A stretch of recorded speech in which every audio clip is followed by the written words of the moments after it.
Recommandations au peuple congolais. Les élections nous donnent le pouvoir de renouveler la confiance aux animateurs des institutions qui ont bien servi le pays, mais aussi de sanctionner tous ceux qui ont mal géré en servant leurs propres intérêts. Face aux nouveaux candidats, privilégions les critères objectifs de compétences et de probité morale. Prenons donc conscience de notre responsabilité en tant que souverain primaire en disant non aux opportunistes qui changent de camp à la recherche des intérêts personnels. Non à ceux qui prennent comme suppléants les membres de leur famille. Non à ceux qui postulent à tous les niveaux. Non aux tribalistes et aux népotistes. Non à l'achat de conscience.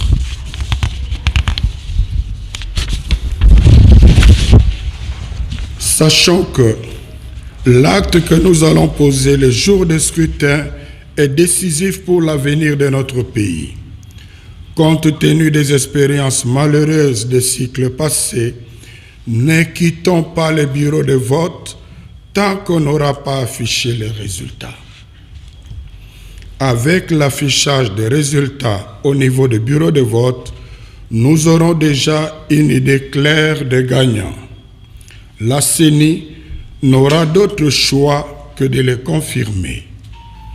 Au cas contraire, ce serait une haute trahison et n'attendons pas une autre instance pour nous remettre dans nos droits.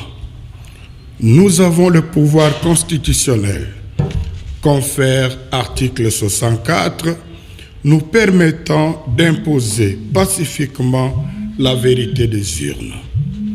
À ce niveau, la contribution de la Conférence épiscopale nationale du Congo SENCO est d'accompagner ce processus avec une mission d'observation conjointe avec l'Église du Christ au Congo, l'ECC. Bien entendu, cet accompagnement n'aura de sens que si la CENI donnait un minimum de garanties de transparence. Autrement, nous n'allons pas nous aligner. Au gouvernement, nous demandons de garantir la sécurité des personnes et de leurs biens, de protéger les frontières nationales, de veiller au respect des droits et libertés de toutes les parties prenantes engagées au processus électoral conformément aux textes légaux.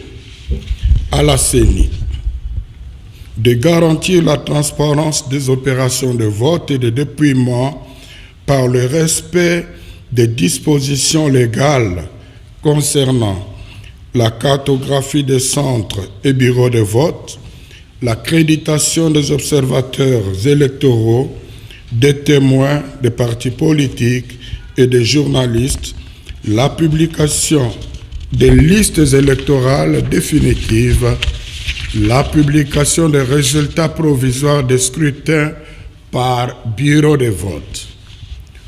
Aux cours et tribunaux, nous exigeons le respect de l'innovation introduite dans la loi électorale qui dispose que les juges recourent aux procès-verbaux et fiches des résultats des bureaux de vote et de dépouillement mis à leur disposition par la CENI pour départager les candidats lors d'éventuels contentieux électoraux. Aux partis et regroupements politiques, il incombe de préparer correctement leurs témoins, de les déployer dans le bureau de vote et de dépouillement afin de ne pas se présenter aux contentieux électoraux avec des résultats sans soubassement. Conclusion. Pour des élections crédibles, peuple congolais, réveille-toi de ton sommeil, car Il est temps que nous choisissions nous-mêmes nos dirigeants, que personne n'achète ni ne corrompe notre conscience. À 6 mois des échéances électorales, nous nous invitons à la vigilance sur le processus électoral. Ayant été abusés aux élections de 2018, nous devons en tirer des enseignements et nous comporter de façon conséquente pour que désormais les institutions à mandat électif de notre pays soient dirigées par des personnes réellement élues.